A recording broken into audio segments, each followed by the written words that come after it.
vitally in your life's blueprint must be a commitment to the eternal principles of beauty, love, and justice. Don't allow anybody to pull you so low as to make you hate them. Don't allow anybody to cause you to lose your self-respect to the point that you do not struggle for justice. However young you are, you have a responsibility to seek to make your nation a better nation in which to live. You have a responsibility to seek to make life better for everybody. And so you must be involved in the struggle for freedom and justice. Now, in this struggle for freedom and justice, there are many constructive things that we all can do and that we all must do. And we must not give ourselves to those things which will not solve our problems. You've heard the word nonviolent and you've heard the word violent. I happen to believe in nonviolence. We struggle with this method with young people and adults alike all over the South, and we have won some significant victories, and we've got to struggle with it all over the North because the problems are as serious in the North as they are in the South. But I believe as we struggle with these problems, we've got to struggle with them with a method that can be militant, but at the same time does not destroy life or property. And so our slogan must not be burn, baby, burn. It must be build, baby, build. Organize, baby, organize.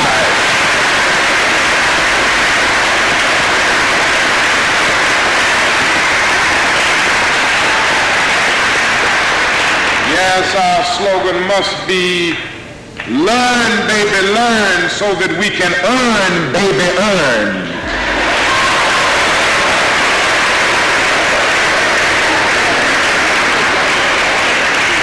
And with a powerful commitment, I believe that we can transform dark yesterdays of injustice into bright tomorrows of justice and humanity. Let us keep going toward the goal of selfhood, toward the realization of the dream of brotherhood, and toward the realization of the dream of understanding goodwill. Let nobody stop us. I close by quoting once more the man that the young lady quoted, that magnificent black bard who has now passed on, Langston Hughes. One day he wrote a poem entitled Mother to Son. The mother didn't always have her grammar right, but she uttered words of great symbolic profundity. Well, son, I'll tell you, life for me ain't been no crystal stab. It's had tacks in it. Boards torn up, places with no carpet on the floor, bare. But all the time, I've been a-climbing on and reaching landings and turning corners and sometimes going in the dark where there ain't been no light. So, boy, don't you stop now. Don't you sit down on the steps because you find this kind of hard, but I'm still going, boy. I'm still climbing. And life for me ain't been no crystal stair. Well, life for none of us has been a crystal stair, but we must keep moving. We must keep going. If you can't fly, run. If you can't run, walk.